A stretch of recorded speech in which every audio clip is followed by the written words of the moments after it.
Welcome to Porch Play Chat, sponsored by the American Association for Promoting the Child's Right to Play, or more affectionately named IPA-USA. IPA-USA is the USA affiliate of the International Play Association. And as part of our efforts to promote play, we're happy to introduce our Porch Play Chats. And these are conversations that focus on a wide range of topics from experts that are just as passionate about play as we are. I'm Deb Lawrence, and I'm the president of IPA USA. And with us on the porch is Lisa Murphy. Hey, Lisa. Hi, nice to be back. Thank you. And Ron Grady. And Ron is an early childhood educator with a passion for child centered and constructivist methodologies. He encourages his children to learn through art, nature, and play, and enjoys exploring the ways that these connect to deep inquiry. He's worked with children for a decade. He holds a bachelor's degree in psychology from Stanford University and a master's in early childhood education from Erikson. And he teaches at the NOLA Nature School, a forest preschool in New Orleans. And we're so excited to hear more about that, Ron. He's also the founder of Childology, which provides resources to parents and families seeking creative ways to connect and inspire their little ones. And so today he's going to talk to us about creating peer culture through play. So, Ron, for those who are listening, what is peer culture and how Yeah, does that so relate to play? yeah, absolutely. So thank you, Deb. So peer culture is this idea that children are constantly working to create kind of these rituals, these practices in parallel to the adults in their lives. So they see us, they see the way that we interact with other people, with grown-ups, with children, and they sort of replicate these, taking the true nuggets out of that into their own lives and interactions with one another. Mm. And so what results is this whole kind of really a culture of peer interactions. How do we talk to one another? How do we play? How do we, you know, do all of those things that children do? And it's interesting because it kind of had its root in this idea that children were working to take control back from adults Mm. and sort of the way that they exert control. And so I'm sure early childhood educators know that that's definitely the case. Mm-hmm. Um, and so, but what's really interesting is that I think what the nugget of what I'm trying to get at is the idea that play is sort of a context for these to emerge. Yeah. Um, and so, the different opportunities that we provide for children to play invite them to create these sort of rituals and ways of interacting with one another and that. So, Oh, that's beautiful. And so I want you to think about what happens out in the forest school mhm.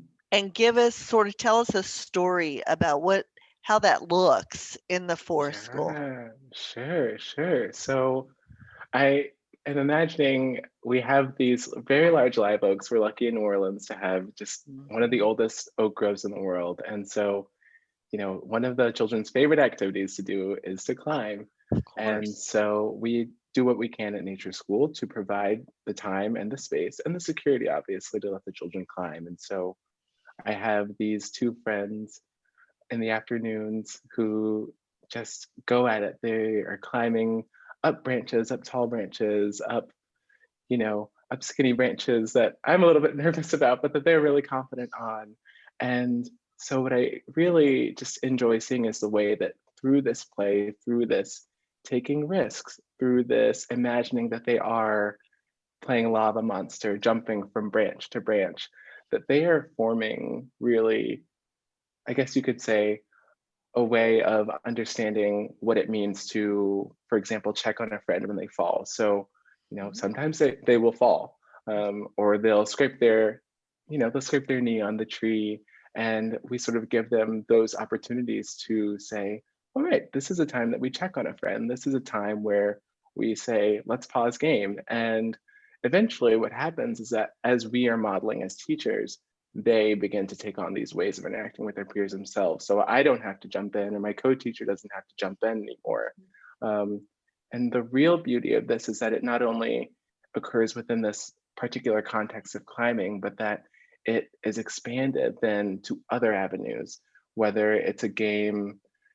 It's funny that there's so many games that they play with one another and so many occasions of play, but let's say they're playing family in a fort in an area that we call the clearing, and someone gets injured or someone has a different idea, then all of a sudden you hear the children saying pause game and checking in on one another and checking in with their peers. And all of a sudden this has become a way that they interact with one another and allows them to really further their idea, because we know that play is a way that children engage with those deepest ideas. So many writers have taught us that, so much research, so much history in the field. And so if you are allowing children to spend this time connecting with their deepest ideas and giving them the tools to continue to make those ideas a reality, then of course, this play is just this wonderful, I guess, starting point for that. What I think is so beautiful, Ron, about what you're saying is that because the adults feel comfortable enough to allow children the freedom to climb the trees, right? And to have these memories and experiences, that they have now learned from your modeling, pause game, check in with our friends. Great. And so just think about the richness of that, just that experience in developing their social skills and in helping them really see that we need to stop for just a second. I love the stop game thing. I think that's a hysterical phrase that. Well, we said time out because we're old. So we'd be like, time out, let's check in. You good? And we keep going. Okay, time out. And pause is such a literally a gaming reference. And I love it. Whatever works. And it's providing that, like the play is unfolding. I want to keep the game folding, but I need to break character, right? I got to break that fourth wall for a quick second, check in, because my intention of keeping the game moving override, like I got to check in with you because this is so important to me. And I need your buy-in in order for the play to continue. I'm hearing Peter Gray in your voice. Oh my God. Absolutely. In your voice. The whole, I have a question that, and I don't want it to come across as like trying to trick the speaker. Was peer-to-peer culture a phrase that you have come up with? Is it something you landed on? No, not at all. So this is actually used by it's a sociologist, and his name is William Coursero, and he has done work in sociology of childhood for decades and decades. And so really, he is the one who pioneers the idea that, peer cultures are a way that children sort of seek control over the environment. And it's so interesting to listen to the way that you guys have spoken about what's come out even in our conversation so far, because what I'm also hearing is this idea of voice in early childhood, and how providing this space for play is a context for children to develop voice. And we are allowing the play to continue to unfold, but also giving the children the control that they need to direct this play and to do it constructively and to do it in a way that builds community and camaraderie. So this is super embedded in William Coursero's way of thinking. Thank you. And has sort of embedded, sort of threaded throughout my own, just been very influential in my own understanding of how this, this in relation to play and so many things. So Ron, what you're saying is that having these scenarios that sort of organically happen within the forest take time. Yes. So talk to us about absolutely time and being in your role as a facilitator of allowing and providing and giving children space for that time. Absolutely. And so it's interesting because time for play is everything. And we are so privileged to be able to have an hour or 2 hours where we can say play. And of course, the children take right to it. Time is, it's interesting though, because I feel like as an educator, as someone who works with young children, it doesn't always feel like a lot is happening in those times. It's something that I think can be a little bit of a tension maybe for teachers, especially when we're used to, being on the ground, engaging. All right, what's going on here? Okay, what's going on here? But just really giving them time. And so I think personally, it's something that I have definitely had to work on and am continuing to work on. The idea that, all right, here you are, and there is time, and there's those lulls, there's the ups and the downs, and the ups and the downs in play, but to trust, I guess, in a way, the children's unfolding process within play. And it's interesting, at least I found in my own practice, that unless you allow it to happen, unless you provide the time, then you'll constantly, I guess, for example, if you see the children playing in the fort and you see someone have a disagreement, if you don't allow the time for that to resolve itself, because the idea is that the children really do want to continue to play as well. Peter Gray has also told us that it is intrinsically motivated and it's delightful, in its own way. And so thinking that the children have this motivation to continue it, if they have time, they'll work through it with supports, of course. And I think it's interesting to consider time from another aspect as well, because then there's temporal time that it takes too. There's going to be times where we have to work with them more and scaffold their emerging culture and scaffold their interactions as it should be. But then there are times too where it's important for us to step back and say, okay, we need 40 minutes to get into the beginnings of a flow. Yeah. And then another hour at peak play. Even a story from today, we found a wonderful puddle under this oak that we usually go to. And so the kids all donned their rain gear and they kind of set off. And for 2 full hours, they were just having the time of their lives. They came up with loads of different games. And then some children would take a break from the game and they would decide they didn't like the way that part was going. And so they decided to do something else that was still part of this unfolding cycle of play. And so, I shudder to think if I'd had to do something, or we'd had to do something 30 minutes into the day that would have just cut that off. Or if we weren't a program that had the flexibility for that, to say that today the children are so engaged that this is the deepest work that they might do all day, that they will do all day. And we're going to let this unfold. So.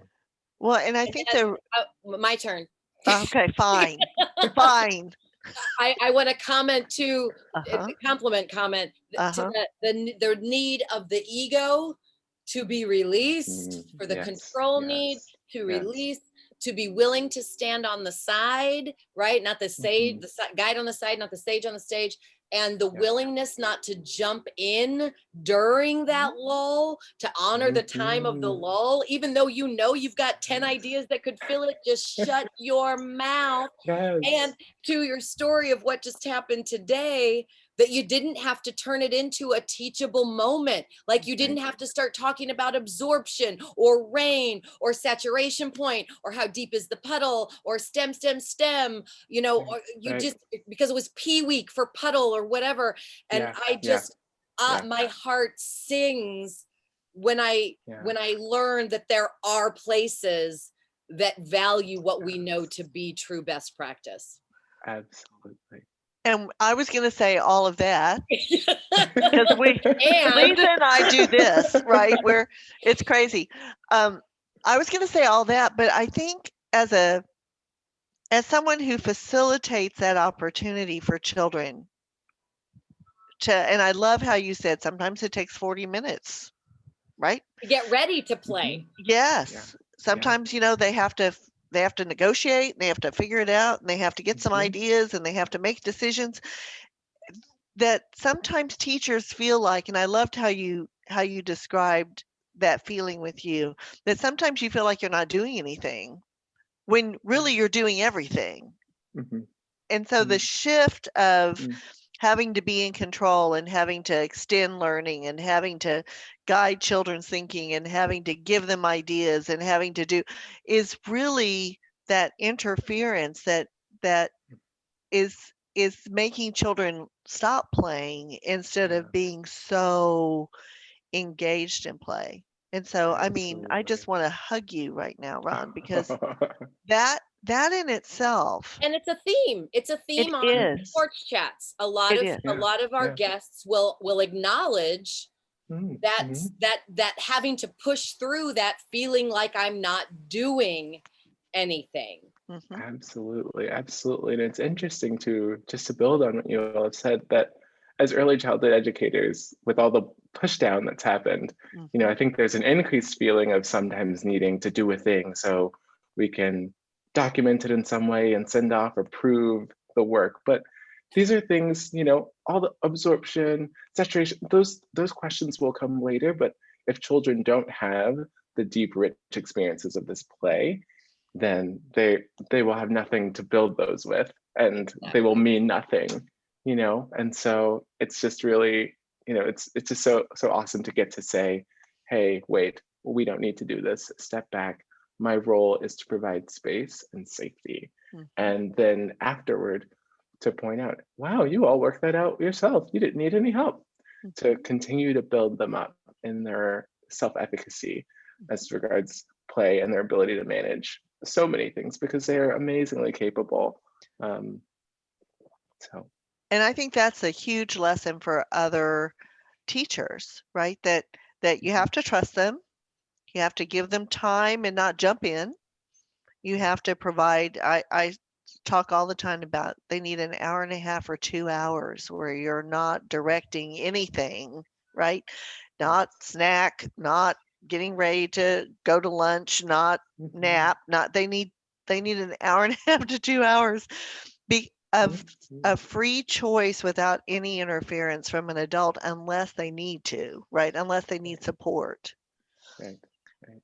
And so can you tell us about the school and the Yeah. forest program? And like, do you have a building? Do you, is it all in the forest, rain or shine? Yeah, so we have a school building that we use. It's not adjacent to the forest. So if need be, this year we've only used it maybe 3 times in August. But generally speaking, we're forest, outdoors, rain or shine, chilly or warm. The children will have rain suits, and and we go out each day. It's called NOLA Nature School, and it was started by a close friend of mine almost 4 years ago now, Mm, Nice. and started as a Saturday program. And so she used that as launch pad into the school. And we are Reggio inspired and sort of play base, or not sort of, excuse me, Reggio inspired and play base, excuse mhm, those fillers.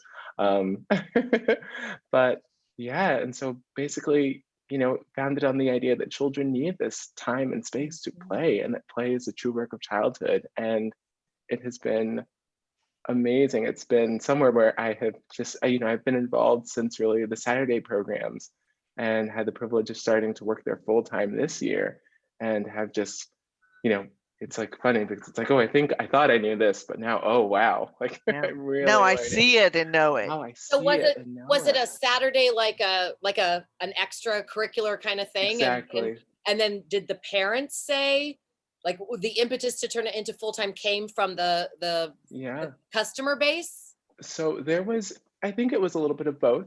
Okay. There were some customers who were definitely very into it, and then there sort of started being a community of people who were outside, who were hearing about this and may or may not have sent their children there, but were like, oh, this sounds like a great school. Let's go to an open house. Let's try out a day. Let's try out one Nice. Saturday. And then sort of started kind of really grassroots, I guess you could say. Yeah. And so we go out each day and we play and we climb, and it's sort of, I've been toying around with how to describe it, but I guess I would say it's intensely relational. And so much of early childhood is, but this really, the bedrock is social emotional development, Mhm. through, in, and around play. And so the work is there always. And, of course, we do our usual things. We have stories and songs, and we do art and paint, and, you know, throw sticks in the water and see how far they'll go, or observe pelicans and alligators and blue jays and all of the things. And so it really is, it's really such a special place. Really, Oh really my is. Sounds goodness. like it. So Lisa and I are talking about the tour that we're Yeah. going to go on. So now we have to add New Bill Orleans. and Ted's Excellent Adventure. It's going to be Lisa and Oh, Deb, yes. the creepy van, and we're going to drive around Oh and my look at all gosh. these awesome places that we get to learn about here on the porch. I like to ask sometimes specific logistical questions about the program itself, just for Yeah, our sure. viewers to Yeah. because sometimes we filter it through a myth or a perception that like, oh, I can only do that in certain areas or whatever. Right. Can you give us, is it full day, all day, half day, part day? Yeah, it is. So we have, so for example, I'll just give you a snapshot of my class. So there are 3 classes, but in my class, we have 10 children, 5 are half day, 5 are full day. So the afternoons are a 1-to-5 ratio, which I know is a dream. Amazing. But it is, so it's that way, and children, I guess all of the things, they bring their own lunches. We provide a snack. Our day runs from 8 to 3. There's no nap time. You have to be potty trained in 3 to start. And I bet they conk out in the car and sleep for 2 hours on the way home. Oh my goodness. especially at the beginning of the year too. Everyone's just so wiped by the end of the day. Yeah, that is so great. Oh my gosh. But parents are very happy. So I can't imagine that they wouldn't be happy. And so Ron, if you've given us so many nuggets already, think about if you were going to be in a classroom of future teachers and you were going to tell them about NOLA Nature Preschool and you were going to tell them the important things of being a future teacher. What would be some nuggets that you would share with them? Because I think you found it, right? Yeah. You found it. Yeah. Say that I just so many nuggets. I guess one of the first things I would say is that trust the children. They can do it. They're capable. That play truly is the work of childhood, and you've heard it a million times by now in your journey because it's true. And so if you ever have any doubts or any questions, take a day and return to play and see what comes up for you. It's a wonderful exercise. It kind of regrounds you and to be true, and then deconstruct it on your own, but take a day and immerse yourself in that. Don't sweat the small stuff. The children are forgiving. For sure. And always go in determined to have a great day. Those are fabulous nuggets. Fabulous. And if they say, well, I'm supposed to be the teacher, right? I need to be the teacher. How can you tell them what you learn by not teaching, but by observing? How can you help them see the power of what you're doing with children every day? They're so lucky to have you, by the way. Oh, thank you. So yeah, it's so interesting just thinking about what, how do you put this into words? This piece about, yes, like observing the children, and that, I guess when you give them the space and the time and you're willing to observe it, that's so interesting. I don't know. I guess I'm a little bit. Can you say the question again real quick? Yeah, I'm not even sure I can remember the question, but I can try. So, I think people come into the early education profession with the thing because of all that push down stuff, right? Yeah, sure. I have to be the teacher. I have to teach them their letters and I have to teach them their numbers.